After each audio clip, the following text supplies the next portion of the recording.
অবরুদ্ধ গাজায় যুদ্ধ চললেও খোদ ইসরায়েলের ভেতরেই এখন চরম চাপে দেশটির প্রধানমন্ত্রী বেনিয়ামিন নেতানিয়াহু।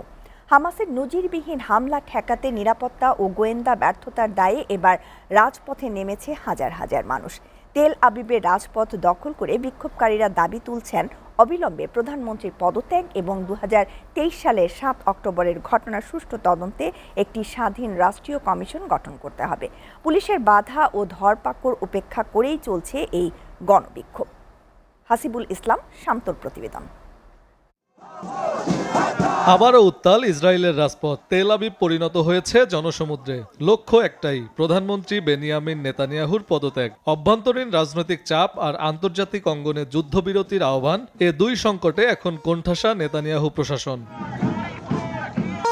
2023 সালের 7 অক্টোবরে হামাসের নজিরবিহীন হামলা ঠেকাতে গোয়েন্দা ও নিরাপত্তা ব্যর্থতার দায় সরাসরি প্রধানমন্ত্রীর উপর চাপাচ্ছেন সাধারণ মানুষ।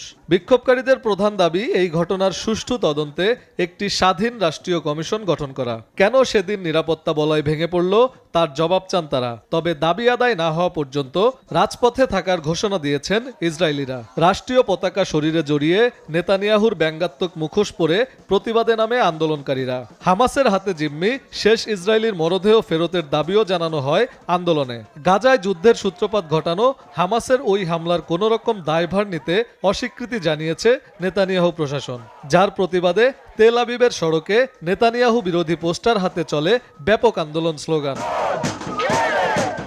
ইসরায়েলের রাজনৈতিক সংকট ও গণ আন্দোলনের মুখে যেখানে সাধারণ মানুষের নিরাপত্তা ব্যর্থতা, সরকারের উপর অসন্তোষ এবং স্বাধীন তদন্তের দাবি উঠে এসেছে, পরিস্থিতি আগামী দিনে রাজনৈতিক স্থিতিশীলতা ও নেতানিয়াহু প্রশাসনের ভবিষ্যতেও প্রভাব ফেলতে পারে।